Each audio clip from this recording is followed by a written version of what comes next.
নমস্কার বন্ধুরা, আমি দেবলীনা আর দেবলীনাস কিচেনে সকলকে স্বাগত। আজকে আমি ছোলার ডাল দিয়ে কীভাবে তড়কা বানানো যায় সেটাই আপনাদের কাছে আমি পরিবেশন করব। চলুন দেখে নেওয়া যাক কীভাবে তৈরি করছি। আমি 2 কাপ ছোলার ডাল নিয়ে সারা রাত ভিজিয়ে রেখেছিলাম। তো দেখুন কতটা সফট, কতটা নরম হয়ে গেছে। আপনাদের হাতে যদি সময় না থাকে তাহলে সাথে সাথে ভিজিয়েও আপনারা করতে পারেন। এবার একটা প্রেসার কুকারে আমি ছোলার ডালটা নিয়ে নিলাম, নিয়ে পরিমাণ মতো জল দিলাম যাতে ডালগুলো ডুবে থাকে। এবার 1 চামচ লবণ দিয়ে প্রেসারের ঢাকনাটাকে আটকে দিলাম। আটকে দিয়ে 3 থেকে 4টে হুইসেলের জন্য অপেক্ষা করলাম। 3 থেকে 4টে হুইসেল হয়ে যাওয়ার পরে প্রেসার কুকারটা যখন ঠান্ডা হয়ে যাবে তখন ঢাকনাটা আস্তে করে খুলে নেব। এবার দেখুন যতটা সেদ্ধ হওয়ার দরকার ছিল ঠিক ততটাই সেদ্ধ হয়েছে। 80 থেকে 90% সেদ্ধ করতে হবে।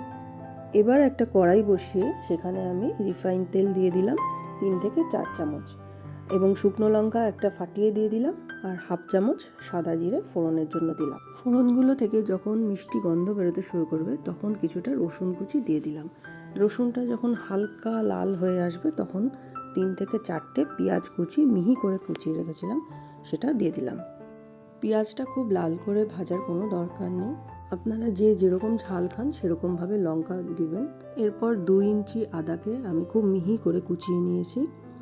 তারপরে দিলাম একটা টমেটো কুচি, বড় সাইজের টমেটো কুচি দিয়ে দিলাম। তারপরে তেজপাতা 2টো ছিঁড়ে দিয়ে দিলাম। এরপর স্বাদ মতো লবণ, 1/2 চামচ চিনি,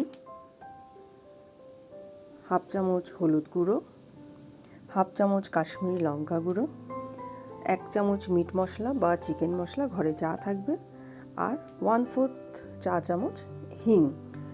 এটা দিয়ে খুব ভালো মতো করে মশলাটাকে আমি কষিয়ে নিচ্ছি। যখন মশলা থেকে তেল ছেড়ে আসবে তখন সেদ্ধ ছোলার ডালটা এর মধ্যে দিয়ে দেবো। দিয়ে এবার ডাল শুদ্ধ মশলা খুব ভালো করে কষাতে শুরু করব। খুব ভালো মতো কষাবো, বেশ সময় নিয়ে খুব ভালো মতো করে আমি কষাবো।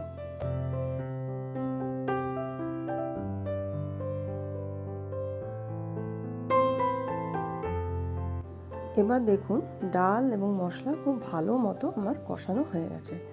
এবার কিছুটা ঈষদুষ্ণ গরম জল, এই 1 কাপ মতো দিয়ে আমি খুব ভালো করে মিশিয়ে নেব। এবার বেশ কিছুটা ধনেপাতা আমি ওপর থেকে কুচিয়ে ছড়িয়ে দিলাম।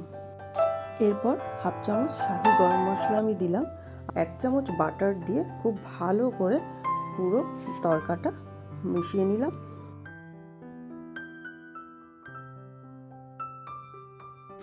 ছোলার ডালের এই তড়কাটা দেখুন কত সুন্দর দেখতে হয়েছে, এবং এটা খেতেও হয় খুব সুন্দর। এখন এটি ঢাকা দিয়ে 5 মিনিট স্ট্যান্ডিং টাইমে রেখে দেবো।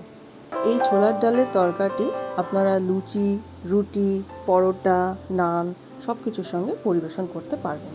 আমি এখানে একটু বাটার এবং ধনেপাতা দিয়ে সুন্দর করে গার্নিশ করেছি। আপনারা আপনাদের পছন্দ মতো জিনিস দিয়ে অবশ্যই গার্নিশ করতে পারেন। আমার আজকের এই রেসিপিটি আপনাদের কেমন লাগলো অবশ্যই কমেন্টের মাধ্যমে জানাবেন। নতুন বন্ধু হলে চ্যানেলটিকে সাবস্ক্রাইব করে আমার পাশে থাকবেন। আমি নতুন নতুন রেসিপি নিয়ে আবার হাজির হয়ে যাব। সবাই ভালো থাকবেন, সুস্থ থাকবেন। আজকের মতো টাটা।